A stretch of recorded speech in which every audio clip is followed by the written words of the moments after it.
Hello मेरे प्यारे बच्चे, welcome to our platform alpha English academy. आपका अल्फा इंग्लिश एकेडमी प्लेटफॉर्म पर स्वागत है। और आज का जैसा टॉपिक है मेरे शेर बच्चे, क्या है? सब्जेक्टिव किसका? चैप्टर 1 पोएट्री का चैप्टर 1 का सब्जेक्टिव है। उससे पहले मैं ये बताना चाहता हूं कि मेरे चैनल पर बेटा क्रैश कोर्स स्टार्ट हो चुका है। अगर बच्चे को लगता है, उन्हें लगता है कि वो 90 प्लस लाए, तो आपको कुछ नहीं करना बेटा। ये एप्लीकेशन अल्फा इंग्लिश एकेडमी को आप इंस्टॉल कर लो, प्ले स्टोर पे मिलेगा। उसमें आपको क्या क्या विशेषताएं सुविधाएं मिलेगी? PDF notes, weekly test, chapter wise notes, recorded class और हर चीज का बेटा ट्रिक मिलेगा। हर टॉपिक का तुमको ट्रिक मिलेगा जिससे तुम एग्जाम में अच्छा नंबर ला सकते हो। तो और हर बच्चे को शेयर करना, और जो स्पोकन वाले बच्चे हैं, तुम्हारे छोटे भाई बहन, उनको भी शेयर कीजिए। इस एप्लीकेशन में फ्री में मेरे शेयर बच्चे सारा कंटेंट प्रोवाइड किया जा रहा है। तो आप अपना 1 मिनट कीमती टाइम निकाल के बाबू हर जगह, इंस्टाग्राम, व्हाट्सएप, फेसबुक, हर जगह शेयर कीजिए। आपके एक शेयर से उनका भला हो जाएगा। और यही चाहते हैं बेटा कि आप कोऑपरेट करो, जिससे जो मेरा मोटिव है कि हर बच्चे को जो भी मेरे पास थोड़ा बहुत नॉलेज है वो शेयर करें। और ये पॉसिबल क्या कब होगा बेटा? जब आप हमें कोऑपरेट करोगे। चलते हैं बेटा सब्जेक्टिव क्वेश्चन। अगर सब्जेक्टिव क्वेश्चन आएगा चैप्टर 1 पोइट्री से, तो जो बता रहे हैं बेटा उसी को देखो, उससे बाहर मत देखिए। बस इतना इनफ है। और ये क्यों हम बोल रहे हैं 100% श्योरिटी के साथ? क्योंकि पिछले 8 साल का एक्सपीरियंस है बेटा, और पिछले 8 साल से पढ़ा रहे हैं, तो मुझे पता है कैसा क्वेश्चन बिहार बोर्ड में आता है। तो आपको जो बताया जा रहा है उसको अच्छे से पढ़िए, रिवीजन कीजिए। अब यहां पे देखो बेटा, इंग्लिश के साथ साथ हिंदी भी है कि तुमको प्रॉब्लम ना हो। बिहार बोर्ड वाले बच्चे का थोड़ा अंग्रेजी वीक होता है। ऐसा नहीं कि वो वीक होते हैं, उन्हें पढ़ाया ही नहीं जाता है, उन्हें बताया ही नहीं जाता है कि अंग्रेजी का क्या वैल्यू है। तो टेंशन नहीं लेना बेटा, आप पहले एग्जाम दे दो, एग्जाम के बाद हम तुम लोग को अंग्रेजी भी सिखाएंगे। टेंशन नहीं लेना, अभी एग्जाम पे पूरा फोकस करते हैं। चलिए पहला क्वेश्चन बेटा, why does the poet want to part away from his beloved? कवि अपनी प्रेमिका से अलग क्यों होना चाहता है? अगर ये क्वेश्चन आया तो क्या आंसर लिखिएगा? द पोएट, असम्बली में बताएं, the poet wants to experience death in those short time when he is separated from his love. कवि उस थोड़े समय में मृत्यु का अनुभव करना चाहता है जब वह अपने प्रेम से अलग हो जाता है। बस इसका आंसर यही है बेटा। चलिए, in what way will the lover remain United? बोला जा रहा है किस तरीके से प्रेमी एक रहेंगे, यूनाइटेड रहेंगे। तो their love is so pure that keeps them alive in their hearts, in this way the lover will remain United. अगर जो प्यार होता है बेटा, अगर वो प्योर है, पवित्र है, तो वो हमेशा एक दूसरे को जिंदा रखेगा, एक दूसरे की रिलेशनशिप को क्या करेगा? मजबूत करेगा। और इस तरीके से लवर विल रिमेन यूनाइटेड, और इस तरीके से प्रेमी एक रहेंगे। एकदम सिंपल लैंग्वेज में बेटा आंसर हिंदी में भी दे दिए कि तुमको याद करने में, समझने में आसानी हो। What makes a man's power feeble? Feeble का मतलब होता है बेटा कमजोर। इंसान के पावर को कमजोर कौन कर देता है? मनुष्य की शक्ति को क्या कमजोर बनाता है?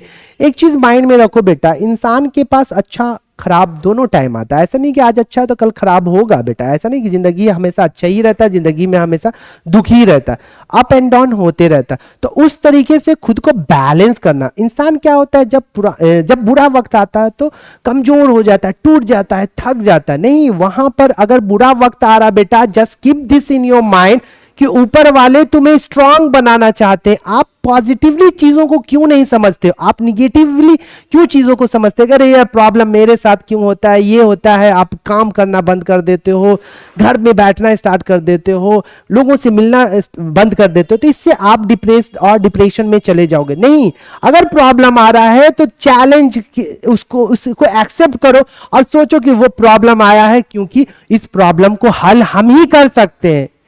प्रॉब्लम ऊपर वाले वैसे ही बंदे को देते हैं जिनको लगता है ये बंदा, ये बंदी इस प्रॉब्लम को टैकल कर सकता है, हैंडल कर सकता है। तो लाइफ में if problem comes in your life ना बाबू, टेक एज चैलेंज और just try to fight with it. अगर फाइट करोगे तो उससे तुम स्ट्रांग बनोगे।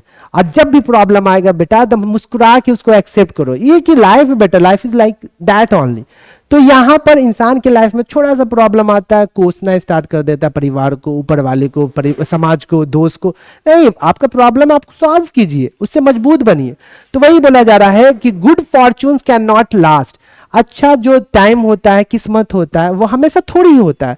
Till the end of the last till the end of the life of a man that makes a man power feeble.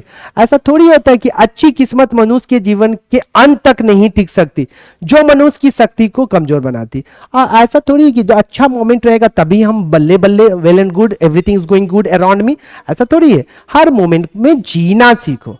और जब खुशी है बेटा, जब लाइफ में गम होता है ना, तब खुशी का जो, हैप्पीनेस का जो वैल्यू है, इंपॉर्टेंस है, वो समझ में आता है। भूखे लोगों को खाना का वैल्यू कब तुमको समझ में आएगा? जब जो इंसान, जब एक दिन भूखे रहोगे ना, तब समझ में आएगा कि अरे यार वो फूड का जो वैल्यू है कि मम्मी आज ये नहीं खाएंगे, वो नहीं खाएंगे। जब किसी लोग को जो खाना एक टाइम का नहीं मिलता है, या जब कभी तुम भूखे रहोगे तब तुमको फील होगा। उसी तरह जो टाइम है बेटा, आज एहसास नहीं होता आपको कि अरे चलो ना आज नहीं पढ़ते हैं, कल उधर जाते हैं, उधर जाते हैं। जब ये टाइम निकल जाएगा तब आपको पछतावा, अरे यार उस टाइम में हम काश पढ़ लेते। तो जब टाइम होता है, जब सिचुएशन होता है करने का कुछ अच्छा बेहतर, तो उस टाइम में हम स्टेप नहीं लेते। यही सबसे बड़ा किंतु परंतु वाला थॉट है बेटा। तो यहां पर कहने का मतलब है, इंसान को कमजोर को क्या बनाता है बेटा? जब उसका जो किस्मत होता है, ऐसा नहीं कि हमेशा अच्छा ही रहेगा। तो हर सिचुएशन में जीना सीखना है, ऐसा नहीं कि खराब सिचुएशन है तो परेशान होना है। What are the things that the sun doesn't have? Example दिया था ना कि सन जो सूरज है वो अपने समय पर निकलता है, डूबता है, उसको कोई देखने वाला, चाहने वाला, इंतजार करने वाला नहीं है, फिर भी वो अपने टाइम पे निकलता है और डूबता है। लेकिन हमको तो कोई इंतजार करने वाला है ना भाई। और एग्जाम्पल देता है, जैसे सूरज अपने टाइम पे निकलता डूबता है और इतना जल्दी निकलता डूबता है, उसी तरह हम सफर कंप्लीट जर्नी अपना कंप्लीट करके तुम्हारे पास आएंगे। इसलिए आएंगे कि हमको तो कोई, मेरा तो कोई इंतजार कर रहा है, मेरी वाइफ है। तो इस तरीके से कन्विंस करते हैं।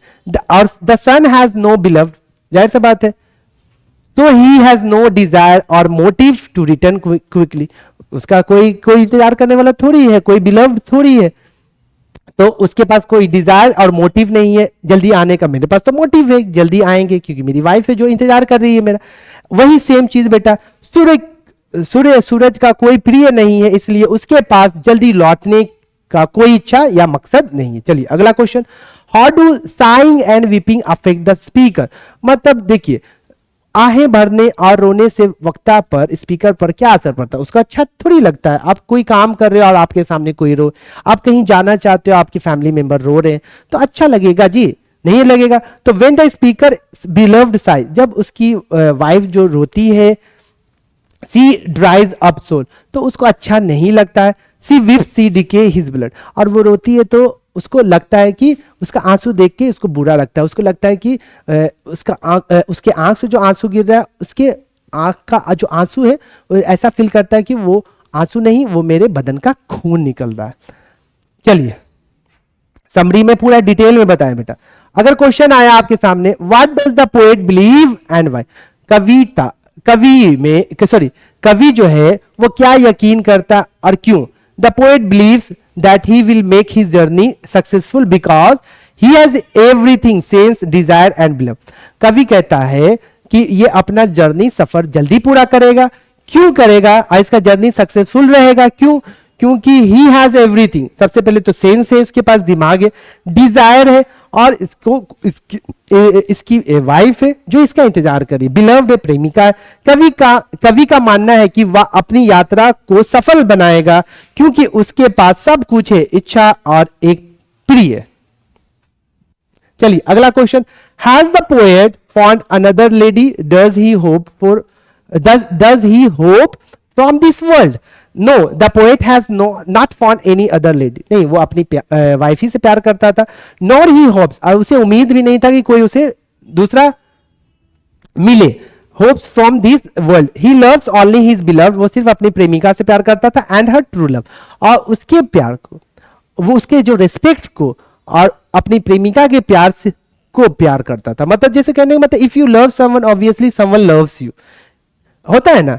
चलिए अब अगला क्वेश्चन देखिए, इसका आंसर हिंदी में देखिए, नहीं कवि का कोई दूसरी महिला नहीं मिली है, ना ही उसे इस दुनिया से कोई उम्मीद है, वह केवल अपनी प्रेमिका और उसके सच्चे प्यार से प्यार करता है। चलिए अगला क्वेश्चन, बस इतना ही क्वेश्चन बेटा, 7 क्वेश्चन, क्वेश्चन 1 to 7। अगर क्वेश्चन आएगा sweetest love I do not go से, अगर क्वेश्चन आंसर आएगा तो ये 1 से 7 क्वेश्चन जो बताए हैं बस इसको अच्छे से समझ लीजिए, बस आपका काम हो गया, इससे ज्यादा नहीं। तो जितना भी जो भी कंटेंट आपको बताया जा रहा है बेटा, सारा चीज जो बच्चे इस बार बिहार बोर्ड का एग्जाम दे रहे हैं हर बच्चे तक शेयर कीजिए। जैसा कि अभी हम बताएं, समरी जो है मेरे प्यारे बच्चे, समरी जो प्रो सेक्शन का है वो सारा कंप्लीट हो चुका है, वो सारा कंप्लीट हो चुका है। एक प्लेलिस्ट बन गया है बेटा अलग से, चैप्टर 1 से चैप्टर 11 का समरी बना हुआ है, और आपके लैंग्वेज में बेटा उसमें समरी के बाद बेटा उसमें आपको क्या मिलेगा, हर वो ऑब्जेक्टिव क्वेश्चन जो इस बार आने का पूरा संभावना, ऑब्जेक्टिव क्वेश्चन के बाद बेटा क्वेश्चन आंसर प्रोस का पूरा कंप्लीट हो गया है। और आज मेरे बेटा क्या हुआ, पोएट्री सेक्शन का अब हम लोग साथ में कंप्लीट करेंगे।